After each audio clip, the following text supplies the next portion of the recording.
Welcome back. Morning show के दूसरे segment में आपको खुशामदीद कहेंगे और आज हम बात करने जा रहे हैं स्किन केयर के हवाले से। तो आपको तो पता है कि जो इंसानी फितरत है उसमें जो खूबसूरती की तलाश है ना, वो अज़ल से अबद तक है।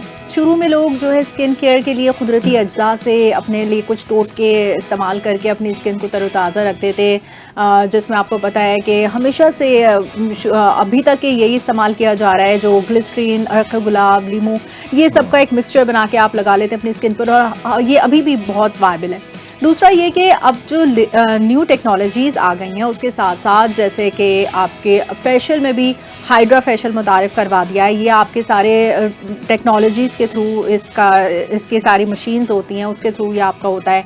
इसी तरह लेज़र ट्रीटमेंट है और डिफरेंट और बहुत सारी प्रोडक्ट्स और जो स्किन सर्विसेज हैं वो मार्केट में मुतारिफ़ करवा दी हैं। तो हम सब लोग कंफ्यूज हो गए कितनी सारी चीज़ों में से कौन सी चीज़ आपके लिए बेहतर है, कौन सी चीज़ नहीं, क्योंकि हर बंदे की अपनी स्किन टाइप भी होती है। स्किन टाइप किसी की ड्राई है, किसी की इरिटेटिव है, किसी की एक्ने प्रोन है, तो किसी की जो है ना ऑयली है। तो हर तरह की स्किन के लिए हर चीज़ नहीं जा सकती, तो इसके लिए आप किसी ना किसी डर्मेटोलॉजिस्ट को कंसल्ट करते हैं। इसके लिए बहुत सारे क्लिनिक्स आ गए हैं। तो इसीलिए आज हमने एक बहुत अपने खूबसूरत सी गेस्ट को भी इन्वाइट किया है जो आपको इस हवाले से बताएंगे। बिल्कुल ऐसा ही, बहुत अच्छा आपने एक्सप्लेन किया इस पूरे टॉपिक को। और सबसे बड़ा एक मसला ये होता है, स्किन की तो पूरा रूटीन के अंदर एक्सरसाइज करते रहते हैं, लेकिन ये आपके जिस्म का सबसे बड़ा ऑर्गन है जिसको लोग ये भूल जाते हैं कि ये सर से लेके पैर तक अल्लाह ताला ने ये ऑर्गन हमें दिया है, स्किन, जो कि आउटर शेल के ऊपर जो है वो एग्जिस्ट करती है। इसके ऊपर हम ये देखते हैं कि अंदरूनी चीज़ें भी इफ़ेक्ट करती हैं और बैरूनी चीज़ें भी इफ़ेक्ट करती हैं। तो इन दोनों को काउंटर करने के लिए कैसे जो है वो आप चीज़ों को टेकअप कर सकते हैं, ये एक बड़ा मसला है। दूसरा एक बड़ा मसला याद आता है कि मौसमी तब्दीली, यानी कि जब सर्दियाँ आती हैं तो बहुत सारी स्किन की बीमारियाँ उभर कर सामने आ रही होती हैं, स्किन रिएक्शन सामने आ रहे होते हैं। स्किन को आपने अक्सर देखा होगा इतनी खुश्क हो जाती है कि आप ऐसे हाथ फेरेंगे या नाखून से करेंगे तो वाइट लाइन आ जाती है।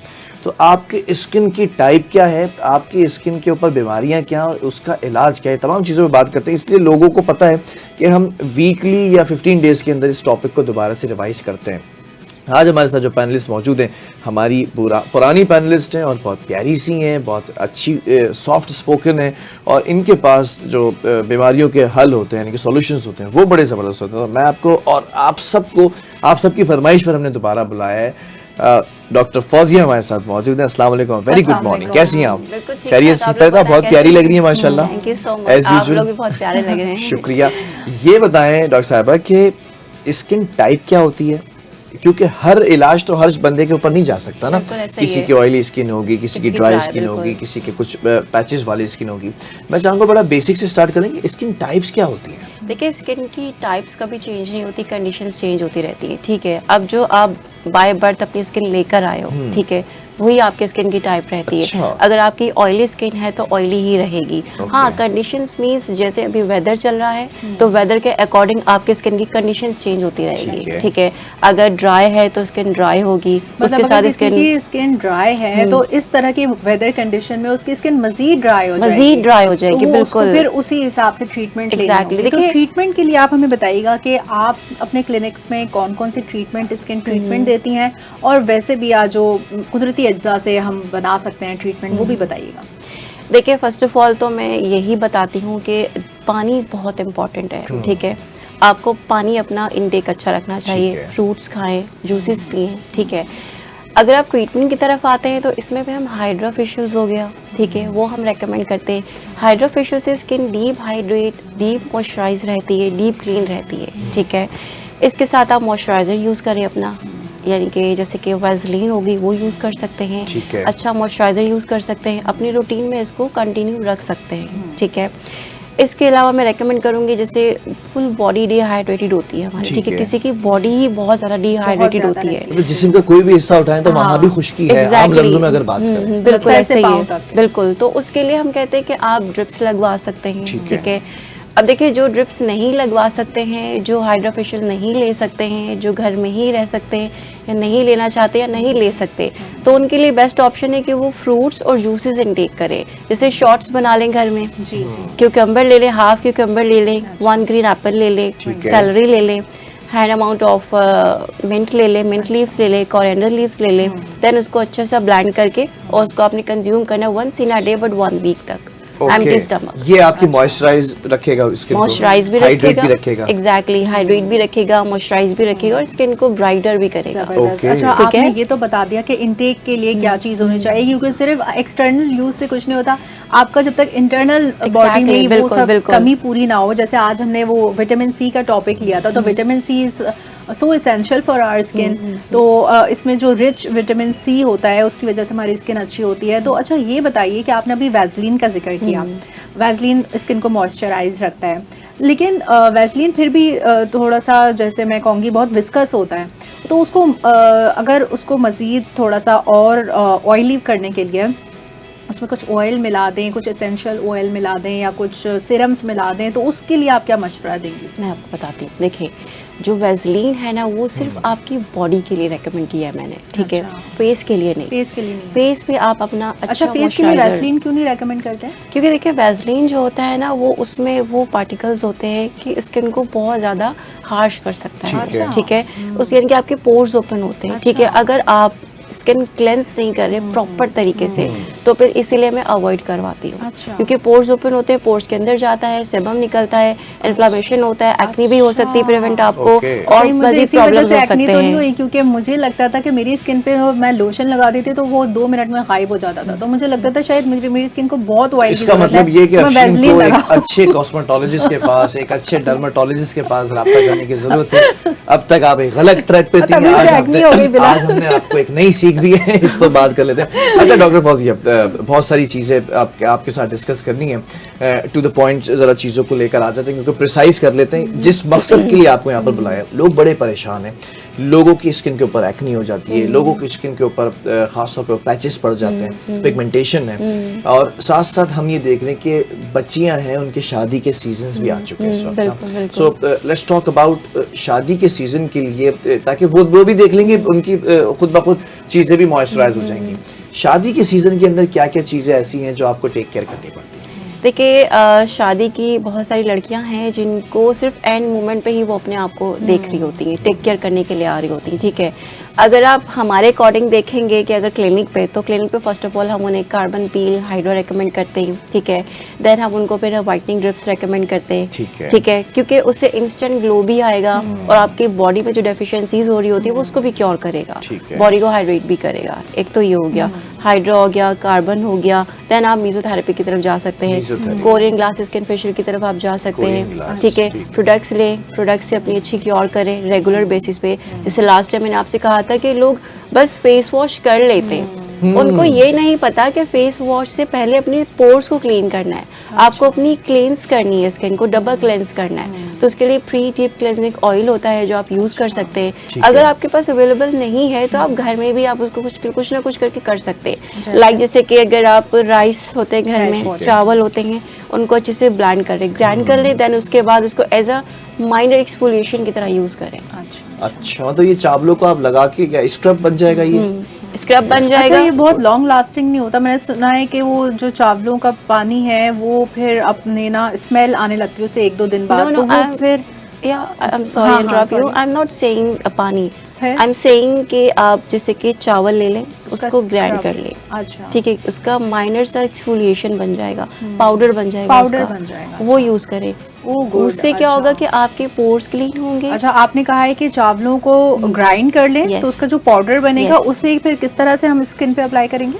बहुत इजी है, हल्का सा पेस्ट बना के, मतलब पानी ऐड कर सकते हैं। देखिए, आप पानी भी ऐड कर सकते हैं, आप ऑलिव ऑयल भी ऐड कर सकते हैं उसके अंदर। ऑलिव ऑयल बहुत बेस्ट है स्किन के लिए, बॉडी के लिए, ठीक है। एक तो हाइड्रेशन भी देगा प्लस एंटी एजिंग भी है। जबरदस्त। अच्छा, आपने जैसे बताया कि ब्राइड्स को भी ये सारी ट्रीटमेंट लेनी चाहिए, तो जैसे वो मेकअप के लिए जाती हैं तो वो कोई एक पैकेज बना के देते हैं, तो मेरे ख्याल में आप लोगों के पास आने से पहले उनको काफ़ी पहले से, यानी 1-2 महीने पहले से कंसल्ट करना चाहिए, ताकि वो सारी स्किन उनकी हाइड्रेट हो जाए, तब जाके अगर वो मेकअप अप्लाई करें तो उनको कोई रिएक्शन ना हो उसका, बल्कि वो सारी चीज़ें उनके ऑलरेडी सब सही हो सके। बिल्कुल ऐसे ही। अब जहाँ आपने बात की थी एक्नी की, तो मैं उसकी तरफ आ जाऊँ। एक्नी का बहुत सीवियर प्रॉब्लम है, इशू है, पेशेंट्स आते हैं, बॉडी एक्नी है, फेस एक्नी है और मल्टीपल इश्यूज होते हैं। अब उसमें क्या होता है, किसी की बाय बर्थ बॉडी ही ऐसी होती है। एक चीज में आपको बाय बर्थ होती है, बाय बर्थ होती है, किसी की बाय बर्थ बॉडी होती है, ऐसी डिसीज होती है स्किन के अंदर, ठीक है। अब वो एक्नी ही रहता है, इनग्रोन हेयर का इशू हो जाता है, फॉलिकुलाइट्स हो जाते हैं, उसकी वजह से क्या होता है कि एक्नी आ जाता है फुल बॉडी पे, फेस पे भी। अब उसके लिए बेस्ट ऑप्शन ये है कि आप ऑइंटमेंट लें, अपना प्रिकॉशंस वगैरह करें, देन उसके साथ आप फुल बॉडी हेयर रिमूवल लेना शुरू कर दें। उससे क्या होता है कि आपकी हेयर जैसे जैसे आपकी हेयर की ग्रोथ खत्म होती रहती है, फॉलिकल्स डेड होते रहते हैं, वैसे वैसे आपका एक्नी प्रॉब्लम भी ठीक होता रहता है। अच्छा, तो ये हेयर लेजर रिमूवल ट्रीटमेंट से होता है फुल बॉडी, ये आपकी क्लिनिक पे आप ये सर्विस प्रोवाइड करती हैं, एंड yes. ये इफेक्टिव होता है क्या, लॉन्ग लास्टिंग होता है बिल्कुल? देखिए, या फिर उसे कितने सेशंस लेने पड़ते हैं? नहीं, सेशंस लेने पड़ते हैं। फर्स्ट ऑफ ऑल देखिए, अल्लाह ताला का एक निज़ाम है, नेचुरल है, उसको हम बिल्कुल ख़त्म नहीं कर सकते। यस, बट टेक्नोलॉजी ऐसी है एडवांस कि उसमें हम अपने हेयर्स के फॉलिकल्स को डेड कर सकते हैं for the being time. Like अगर आपके थिन हेयर है, ठीक है, और आपका कलर ब्राइट है, तो आपको आई थिंक 6 सेशन की नीड होगी अगर आप एक अच्छा लेज़र ले रहे हैं तो, ठीक है। एक होता है 3 वेव लेंथ, एक होता है 4 वेव लेंथ। अगर आप उसमें जाते हैं तो उसमें क्या होता है कि आपको जल्दी रिजल्ट मिलता है और सेशंस कम होते हैं, बट इसकी मेंटेनेंस होती है। ठीक है, मेंटेनेंस में क्या? देखिए, मेंटेनेंस में ये होता है अगर आपने करवा लिया, आपके हेयर्स खत्म हो गए, बट नेचुरल चीज है ना, फॉलिकल्स हैं, दोबारा आएंगे, तो आपने उसको दोबारा जरूर लेना है, कंटिन्यू करना है उसको। बात बताएं डॉक्टर साहब, अब बड़ा कॉमन हो गया है, PRP है, PRGF है, PRF है, अब मेसोथेरेपी भी आ गई है। फिर हमने देखा कि वो एक वर्ड में भूल गया, करेक्ट कीजिएगा, क्या आते हैं वो क्रोमोसोम, एक्सोसोम्स, यस, एक्सोसोम्स जो है वो ह्यूमन बेस्ड भी हैं, एनिमल बेस्ड भी हैं, या फिर वो प्लांट बेस्ड भी हैं। इस वक्त हम ये देख रहे हैं कि बड़ी एडवांसमेंट आती जा रही है फाइन लाइंस के ऊपर। जो हमारा एक रोना होता था कि झुर्रियाँ आ गई हैं, वो फाइन लाइंस खत्म करने की तरफ आ गए हैं। फिर हम ये देखते हैं कि मतलब पूरा अपनी बॉडी को हम रीस्ट्रक्चर कर सकते हैं। इस वक्त कौन कौन सी ऐसी एडवांस टेक्नोलॉजी है जो कि पाकिस्तान में भी आ चुकी है, दुनिया भर में तो है लेकिन पाकिस्तान में आने में देर लगी, लेकिन अब आ चुकी है, कौन सी टेक्नोलॉजी? देखें, अगर आप फेस के रिंकल्स और फाइन लाइंस की बात करते हैं, उसके लिए मल्टीपल ट्रीटमेंट्स और मल्टीपल बूस्टर्स हैं। अब कुछ लोग होते हैं जिनको पेशेंस नहीं होते, ठीक है, कुछ क्या अमूमन ऑल ओवर सबको पेशेंस नहीं होते, सबको क्विक रिजल्ट चाहिए होता है, इसलिए बूस्टर्स हैं। एक्सोसोम करवा सकते हैं आप, ठीक है, एक्सोसोम में आपके रिंकल्स, फाइन लाइंस ये रिमूव हो जाती है, यस, 1 टाइम ट्रीटमेंट में। देन उसके बाद अपना PRP और आप मेसोथेरेपी कंटिन्यू कर सकते हैं। अच्छा, एक होता है कि जो इस नेक पर लाइंस बन जाती हैं, उसके लिए भी एक ट्रीटमेंट कहलाई जाती है, मेरे ख्याल में आप वो मुझे सही से उसको करेक्ट कर सकेंगी, वो नेक की लाइंस को ख़त्म करने के लिए वो ट्रीटमेंट होती है। नेक की लाइंस को ख़त्म करने के लिए मल्टीपल ट्रीटमेंट्स वी हैव, ठीक है, बोटॉक्स भी करवा सकते हैं आप, ठीक है, बूस्टर्स भी करवा सकते हैं आप, PRP मीज़ो भी करवा सकते हैं आप, हाइफो भी करवा सकते हैं, ठीक है, हाइफो नॉन इन्वेसिव ट्रीटमेंट है, कुछ लोग उसकी तरफ जाना चाहते हैं तो वो भी करवा सकते हैं। आप कॉक थ्रेड्स भी डलवा सकते हैं, पीडियो मोनो थ्रेड्स भी डलवा सकते हैं, बहुत सारी चीज़ें हैं। लेकिन फॉर दी सेफ साइड, जैसे देखें हमारे लोगों को बहुत अवेयर नहीं है, यानी कि जितना होना चाहिए उतना अवेयर नहीं है इस ट्रीटमेंट्स के अकॉर्डिंग, ठीक है। अब जो लोग नहीं करवाना चाहते उनके लिए नॉर्मल सी चीज़ें आप PRP मीज़ो करवा सकते हैं, एक्सोसोम करवा सकते हैं, बूस्टर्स करवा सकते हैं। कुछ लोग बोटॉक्स पे नहीं जाना चाहते, फिलर्स पे नहीं जाना चाहते। आप जो कह रही हैं बोटॉक्स पे नहीं जाना चाहते, ये एक मिथ है कि बोटॉक्स करवाने के बाद ना फिर वो स्किन शायद स्वेल हो जाती है या फिर किसी की बहुत डिफॉर्म हो जाती है, तो वो ऐसे इफेक्ट्स ना आए स्किन पर, तो उसका क्या तरीका है कि? नहीं, ऐसा नहीं है। देखें, मैं आपको क्लियर करती हूँ, बोटॉक्स कोई ऐसी चीज़ नहीं है। हाँ, बोटॉक्स एक मेडिसन है, ठीक है, जिस मेडिसन जो आपकी फेशियल एक्सप्रेशंस को पैरालाइज कर देता है for the being time, like 3 to 4 months, sorry. उसमें क्या होता है कि आपके जो रिंकल्स होते हैं, फाइन लाइंस होते हैं, वो पैरालाइज हो जाते हैं, एक्सप्रेशन नहीं दे पाते, ठीक है। अब इसमें देखें, लोग करवाते तो हैं बट क्या प्रिकॉशंस नहीं करते। आपको पता है, एग्जैक्टली। अब ट्रीटमेंट्स करवाने के बाद प्रिकॉशंस में क्या है? जैसे प्रिकॉशंस में देखिए, बोटॉक्स का प्रिकॉशंस यही होता है कि आपने बाथ नहीं लेना है, ठीक है, आपने फेस वॉश नहीं करना है, आपने प्रेशर नहीं देना है, ठीक है। अगर आप ये सब अननेचुरल, एग्जैक्टली, अगर आप ये सब करते हो तो ऑफ कोर्स फिर वो प्रॉब्लम तो होगी ना। अच्छा डॉक्टर साहब, स्किन के ऊपर बड़ी बात हो गई है क्योंकि स्किन के ऊपर मसला सबसे ज्यादा एक्नी का होता है। जिनके एक्नी नहीं है तो उनके कलर का इशू होता है। I just want to ask one more question about hairs. बालों का भी एक बड़ा मसला है, खास तौर पे उन लोगों के लिए जो वैसे ही ड्राई हैं, या मैं अपनी जबान में कहता हूँ खुश्के हैं, मतलब खुश्की से भरे हुए हैं ना, दिमाग भी खुश्क है, सर भी खुश्क है, और सर के जो स्कल है वो तक खुश्क है, फिर वो पापड़ियां बनकर उतरना लगती हैं अक्सर, फिर उससे हेयर फॉल शुरू होता है। Not even male gender, female gender के अंदर भी हम ये देखते हैं कि वो बालों का गिरना या हेयर फॉल बहुत ज्यादा हो जाता है। अब हेयर्स के बारे में बात करेंगे कि कैसे इसकी जो है वो केयर की जा सकती है, प्रिकॉशंस क्या हो सकती हैं, और अगर कोई बीमारी है तो उसको कैसे टेकअप किया जा सकता है। देखिए, फर्स्ट ऑफ ऑल अगर आपको डिहाइड्रेशन हो रही है, ठीक है, तो आपको खुद पता चल जाएगा आपकी बॉडी डिहाइड्रेटेड हो रही है, ठीक है, उसमें रिंकल्स आना शुरू हो जाएंगे, आपके हेयर की खुश्की आना शुरू हो जाएगी, ड्राइनेस आना शुरू हो जाएगी, ठीक है, जिसे कहते हैं डैंड्रफ, जैसे आपने कहा पापड़ियां बन के उतरना शुरू हो जाती हैं।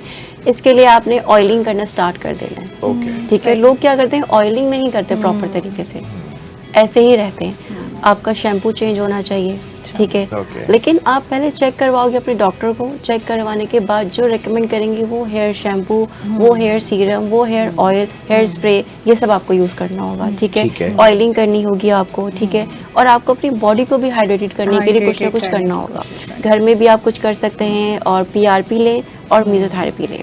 इससे क्या होगा कि आपकी स्कैल्प स्ट्रांग होती है, हेल्दी होती है आपके अपने ऑर्गेनिज्म है ना, और आप जितनी अच्छी डाइट लेंगे उतना अच्छा आपका सीरम होता है। अच्छा, PRP का आपने जिक्र किया, PRP में इंजेक्ट करते हैं, तो उससे जिसको एक्नी है, उसकी अगर एक्नी ज़्यादा हो जाए तो उसको फिर कौन सी ट्रीटमेंट ऐसी लेनी चाहिए, और एक्ने से रिलेटेड भी आप मुझे बहुत सारी चीज़ों के बारे में गाइड गुड क्वेश्चन है ये, मैं इस तरफ आना चाह रही थी, क्योंकि आपको पता है मिस्टर बिलाल, बहुत सारे ऐसे पेशेंट हैं जिनका हम ट्रीटमेंट करते हैं, ठीक है, और उनको ट्रीटमेंट के बाद एक्ने अगर पॉपअप हो जाता है, अच्छा, यस, तो वो समझते हैं शायद ट्रीटमेंट से हमें ऐसा हो गया। अच्छा, वो तो ये कहेंगे कि आपने ट्रीटमेंट बिगाड़ दिया है, बट ऐसा नहीं है। देखिए, स्किन के अंदर ऑलरेडी हमारे होते हैं, इन्फ्लेमेशंस होती है, एक्ने होते हैं, कॉमेडोन्स होते हैं, ठीक है, एग्जैक्टली। हम जब ट्रीटमेंट कर रहे होते हैं तो वो फिर एक्सेसिव बाहर आ जाता है, जब वो बाहर आता है तो वो एक्ने की शक्ल में इख्तियार कर लेता है, तो उसको फिर रिमूव करने के लिए हमें मजीद और चीज़ों पे जाना पड़ता है, क्योंकि हमें क्लियर हो जाता है, which will take time, yes, और लोग पेशेंस नहीं रखते फिर। अच्छा, इसी पर सवाल है, बड़ा दिमाग में है कि आपके पास किस किस टाइप के पेशेंट्स आते हैं, कौन कौन सी बीमारियां लेकर आते हैं, उन्हें कैसे हैंडल करती हैं, फ्लो ज़्यादा कहाँ पर है आप? देखिए, फ्लो ज़्यादातर मेलास्मा, ठीक है, हाइपर पिगमेंटेशन और एक्ने और ड्राइनेस और सन टैन, इनको फिर हम ट्रीट करते हैं, हम ट्रीटमेंट देते हैं, कार्बन हाइड्रा देते हैं, बेसिक चीज़ें, क्योंकि स्किन को बेसिक रखना चाहिए पहले, ताकि हमें पता चले कि स्किन है किस टाइप की, ठीक है, हम जो ट्रीटमेंट कर रहे हैं उसका रिजल्ट क्या आ रहा है, आउटपुट क्या आ रहा है, उसके बाद हम बताएंगे आपको कि हाँ जी आपने अभी ये चीज़ करनी है। लेकिन इसके बाद मैं ये भी कहूँगी कि आप घर में हैं तो घर में अपनी चीज़ों को भी फॉलो करें, ठीक है, ऑयलिंग करें, फ्रूट्स अच्छे खाएं, जूस अच्छे पिएं, और मुझे बड़ा अच्छा लगा कि आपने कहा ऑयलिंग करें, क्योंकि बहुत सारे डॉक्टर्स यहाँ बैठकर कहते हैं कि वो पुराने दौर में नानियाँ दादियाँ ऑयलिंग कराया करती थी, लेकिन nothing to do with this new generation, और आप ये ट्रीटमेंट्स कराएं, तो उनकी भी अहमियत है। बिल्कुल है, क्यों नहीं है। अच्छा, बिल्कुल। अब देखिए, बहुत सारे लोग बोलते हैं कि देसी घी नहीं खाना चाहिए, हाँ। उससे हम मोटे हो जाएंगे, जी, जी, जी, ऐसा नहीं है। देसी घी खाने से ही तो हमारा जो बैड फैट है वो बर्न होगा। अच्छा, बैड फैट बर्न होगा। बॉडी में बैड फैट और गुड फैट दोनों होते हैं ना, ठीक है। अब जो हमारा गुड फैट है उसको बर्न करने के लिए हमें फैट को ही बैड फैट को बर्न करने के लिए हमें गुड फैट लेना चाहिए। ये आपने बहुत अच्छी बात की। हमारे CEO साहब हैं आसिफ साहब, मैं देखता हूँ रोजाना सुबह को वो देसी घी को पराठे के साथ खाते, तो मैं मजाक में क्या करता था कि आप जो है ना वो मोटे हो जाएंगे। अच्छा, उनकी जो काट है वो बिल्कुल दुबले पतले से, और वो 2-2 रोटियों के साथ ना वो देसी घी खाते हैं, लेकिन मोटे नहीं होते। बहुत अच्छी हेल्दी है ये। आपकी जो गट हेल्थ है ना, बेसिकली वो हेल्दी होनी चाहिए, क्योंकि आपकी स्किन के भी अंदर ऑयलिंग की जरूरत है, वो सारे ऑर्गन्स जो हैं। अच्छा, एक बात मैं आपसे और पूछना चाह रही थी, जब आप एक्ने ट्रीटमेंट करती हैं तो आप सिर्फ एक्सटर्नल ट्रीटमेंट पर फोकस करती हैं, या फिर उस पेशेंट का लेके कुछ टेस्ट भी रेकमेंड करवाती हैं, ताकि आपको पता चले ये हार्मोनल डिसऑर्डर है जिसकी वजह से एक्ने हो रहा है, या फिर कोई जब बस स्किन टाइप का प्रॉब्लम? नहीं, देखिए, फर्स्ट ऑफ ऑल जब पेशेंट मेरे पास आता है ना, तो उसकी ऑल ओवर हिस्ट्री लेती हूँ मैं कि उसको क्या क्या प्रॉब्लम्स हैं, कोई मेडिकल इशू तो नहीं ठीक है। है। अब आपको पता है 90%, बल्कि अब तो मैं 95% बोलूँगी, जो बच्चियाँ आती हैं मेरे पास 17 ईयर ओल्ड की, 16 ईयर ओल्ड की, उससे भी ग्रोइंग एज की, तो सबको PCOS PCOD का इशू है, जिसकी वजह से एग्जैक्टली एक्नी है, बॉडी बल्की है, इनग्रोन हेयर का इशू हो जाता है, एक्नी बॉडी का इशू हो जाता है। तो उन सबको ट्रीट करने के लिए फिर फर्स्ट ऑफ ऑल मैं उन्हें नेचुरल चीज़ों पे भी लेकर आती हूँ। अच्छा, आप कोई मेडिसिन भी रेकमेंड करती हैं? मेडिसिन एच रेकमेंड नहीं करती, गायनाकोलॉजिस्ट की तरफ फिर मैं उनको भेजती हूँ। तो वो आप ही के क्लिनिक में होती हैं या फिर वो आप अलग से रेकमेंड करती हैं? नहीं, मैं रेकमेंड करती हूँ। ठीक है। अच्छा डॉक्टर फौजिया, टाइम बहुत कम रह गया है। I just want from you one message for those one के जो एस्थेटिक क्लिनिक्स को अभी तक एक मिथ समझते हैं, जो अभी तक वो देसी टोटकों पर ही हैं, या फिर वो एक डर्माटोलॉजिस्ट के पास जाते हैं, उन्होंने अभी तक मूव ऑन नहीं किया कॉस्मेटोलॉजी की तरफ, उन्होंने अभी तक मूव ऑन नहीं किया उन ट्रीटमेंट्स के ऊपर जिससे आपकी हेल्प हो सकती है, चाहे वो कलर टून के हवाले से हो, चाहे वो कोरियन ग्लास स्किन हो, चाहे वो आपके हेल्दी और थिक हेयर्स हों, बहुत सारी चीज़ें, आपके खूबसूरत नेल्स हों। आप क्या कहेंगे एस्थेटिक के हवाले से, क्योंकि आप एस्थेटिक की दुनिया से एस्थेटिशियन हैं, उन लोगों को क्या पैगाम देना चाहेंगे? The camera is yours. ठीक है, देखिए फर्स्ट ऑफ ऑल मैं आप सबको यही समझाना चाहूँगी कि अगर आपकी बॉडी में, हेयर में, स्किन में प्रॉब्लम है, अगर आप घर में भी टेक केयर करना चाहते हैं तो आप कर सकते हैं, बट उसके लिए आपको फर्स्ट ऑफ ऑल किसी अच्छे डॉक्टर से कंसल्ट करना ज़रूरी है, ठीक है, ताकि वो आपको घर की नेचुरल चीज़ों पे भी बता सके कि आपको क्या यूज़ करना चाहिए और क्या नहीं करना चाहिए, ठीक है। सेकंड, अगर आप ट्रीटमेंट लेना चाहते हैं तो किसी अच्छे एस्थेटिशियन को चूज़ करें, देन आप वहाँ पर जाएं। मैं ये नहीं कह रही कि आप मेरे पास ही आएँ, आप कहीं भी जाएं, बट आप वहाँ जाकर पहले अच्छे तरीके से ओवरऑल कंसल्टेशन लें, ताकि वो आपको नेचुरल चीज़ों की तरफ भी लेकर जाए जो आप घर में कर सकते हैं, ठीक है। सेकंड थिंग, आप कार्बन हाइड्रा भी लें, लेकिन देखिए कार्बन हाइड्रा हर कोई कर रहा है, बट उसके टूल्स कितने यूज़ करने हैं, कैसे यूज़ करने हैं, वो बहुत मैटर करता है, ठीक है, वो भी करवाएं।